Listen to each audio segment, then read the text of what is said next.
Ave María Purísima. Ahora vamos a ver la vinculación de la orden concepcionista con la franciscana. Llegados a este punto para orientarnos en este proceso de renovación y en las dificultades que van a surgir entre la tradición franciscana y las concepcionistas, conviene conocer, aunque sea sucintamente, cómo y por qué surgió la relación entre la orden fundada por Santa Beatriz de Silva y la orden de San Francisco de Asís. Sigo en esta presentación a Sor Mercedes de Jesús en la ponencia que tuvo en el Congreso Internacional de la Orden de la Inmaculada Concepción en León el 12 de mayo de 1989, con el título El carisma fundacional de Santa Beatriz de Silva. El texto en la ponencia es muy elaborado y refleja el enorme esfuerzo de documentación histórica y de estudio que durante esos años realizó Sor Mercedes, pidiendo ayuda a especialistas en la materia y reflexionando sobre los datos que estos le presentaron. Ofrece a quienes no están avesados en la historia interna de ambas órdenes, la diferencia fundamental entre ellas, así como el proceso histórico de asimilación de las concepcionistas a los franciscanos. Aquí presento las diferencias entre las órdenes. Santa Beatriz de Silva, antes de solicitar la erección canónica de un nuevo instituto religioso, había vivido, si bien no como profesa, durante una larga temporada en el monasterio de Santo Domingo el Real de Toledo, conocido como Santo Domingo el Viejo. También vivió en los palacios de Galiana, de la misma ciudad, mientras se fue gestando su idea de una nueva fundación que perpetuase el carisma que por entonces estaba definiendo. Cuando la idea estuvo madura, se decidió a solicitar oficialmente la erección canónica de un nuevo instituto religioso. La única documentación histórica original de la solicitud de Beatriz al Papa Inocencio VIII se encontraba en las minutas conservadas en el archivo del Vaticano. Ateniéndose a estas minutas, se desprende que en la primera Beatriz pedía al Papa que regulase sus deseos y género de vida, cualificado por su carisma mariano inmaculista de servir a Dios y a Santa María en el misterio de su concepción, con la erección canónica de una nueva orden. En principio, no sugería regla bajo la cual vivir esta forma de vida, tan solo pedía que aceptaría la regla que el Papa le asignase. Solicitaba también el rezo del oficio parvo de la Inmaculada, hábito propio blanco y azul, observancia regular y clausura. Como es sabido, en la Iglesia existían 4 grandes reglas, la de San Basilio, San Benito, San Agustín y San Francisco, en las que debía ser integrada todas las diferentes formas de vida religiosa. En la segunda minuta, ante la insistencia del Papa de que fuese la misma Beatriz quien eligiese la regla bajo la cual pretendía vivir, Beatriz se determinó por la del Cister, tal vez porque la regla benedictina contenía una normativa de vida monástica más susceptible de adaptarse a la forma específica de la fundación que tenía en la cabeza. En la misma minuta solicitaba que el nuevo instituto fuese puesto bajo la dependencia del ordinario del lugar, en este caso del arzobispo de Toledo, y que se le concediese el derecho de elegir a cualquiera de los presbíteros seculares o regulares de cualquier orden, para confesores suyos y para celebrar las misas y otros oficios divinos. Pues bien, en esto fue lo que concedió el Papa Inocencio VIII en la bula interuniversa del 30 de abril de 1489.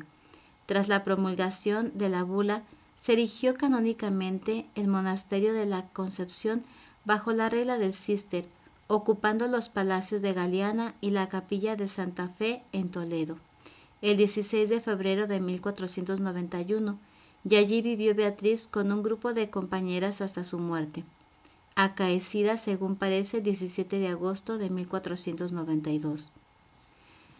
Esta temprana muerte impidió que Beatriz de Silva hubiera consolidado su fundación. Sus compañeras decayeron muy pronto en el fervor que había reinado en los primeros años y hubo disensiones graves entre ellas que tardaron en calmarse, iniciándose así una decadencia de la orden recién fundada. En esta situación aparece la voluntad de la reina Isabel la Católica, apoyada por el cardenal Cisneros, de reformar las órdenes religiosas de Castilla. Uno de los ideales de la reforma cisneriana era que las religiosas franciscanas de la segunda y tercera orden abrazasen la regla de Santa Clara. Fue entonces cuando recayó su mirada en el monasterio de la Concepción de Toledo, de recién fundación. Tal vez por su incipiente decadencia, por falta de medios de vida o simplemente por devoción. La reina se decidió a solicitar para el monasterio la supresión de la regla del Cister para someterlo a la regla de Santa Clara, de la que era muy devota. Esta solicitud le fue aprobada por Alejandro VI con la bula Ex Supernae Providentia del 19 de agosto de 1494, declarando y exigiendo la regla del Cister, declarando extinguida la regla del Cister en dicho monasterio y sometiéndolo a la de Santa Clara, si bien conservando para las hijas de Beatriz de Silva algunas peculiaridades, como el hábito azul, el oficio divino y demás rezos, en la forma que lo determinaba la bula de Inocencio VIII. Fue por tanto a raíz de la promulgación de la bula alejandrina cuando empezó la vinculación de las concepcionistas con los franciscanos. El contenido de la bula de Alejandro VI difería fundamentalmente de la de Inocencio VIII, sobre todo en lo que afectaba a la regla bajo la cual vivían. Frente a la del Cister, elegida por Beatriz de Silva, la bula alejandrina la sometía a la regla de Santa Clara. Era verdad que se facultaba a la orden concepcionista para fundar otros monasterios semejantes, pero sometidos siempre a la misma regla y bajo la dependencia de los franciscanos. Un paso más en la vinculación de ambas órdenes se daría con la bula Apostólica Sedis, también firmada por el Papa Alejandro VI el día 1 de septiembre de 1494, respondiendo a la solicitud de la reina Isabel de fusionar los monasterios casi contiguos de la Concepción, ya bajo la regla de Santa Clara, y de San Pedro de las Dueñas bajo la regla del Cister. La razón que se aducía es que los frutos rentase intereses del monasterio de la Concepción. Resultan harto mezquinos y escasos, hasta tal punto que la abadesa y las monjas que allí viven no podrían sustentarse a cuentas de los mismos ni cumplir holgadamente los compromisos que les incumben. Por eso se suprimía el mencionado monasterio cisterciense de San Pedro de las Dueñas, así como su regla, y se transfería su propiedad al de la Concepción. Más tarde el cardenal Cisneros, considerando que el lugar donde estaban enclavado el monasterio de la Concepción no reunía las condiciones adecuadas para una vida tranquila, las trasladó al convento de San Francisco, donándoles todas sus dependencias. Estos traslados y donaciones fueron confirmados por el Papa Julio II con la bula Pastoralis Officii del 19 de febrero de 1506, a la vez que la sometía al cuidado, régimen y gobierno de los prelados de la Orden de los Frailes Menores, es decir, suprimía la dependencia de las concepcionistas del ordinario del lugar para someterlas a los franciscanos. De esta manera, sí es cierto que en 1506, la orden concepcionista había aumentado su patrimonio por efecto de estas concesiones. No lo es menos que también aparecía profundamente transformada en sus estructuras canónicas, gravitando en torno a la orden franciscana.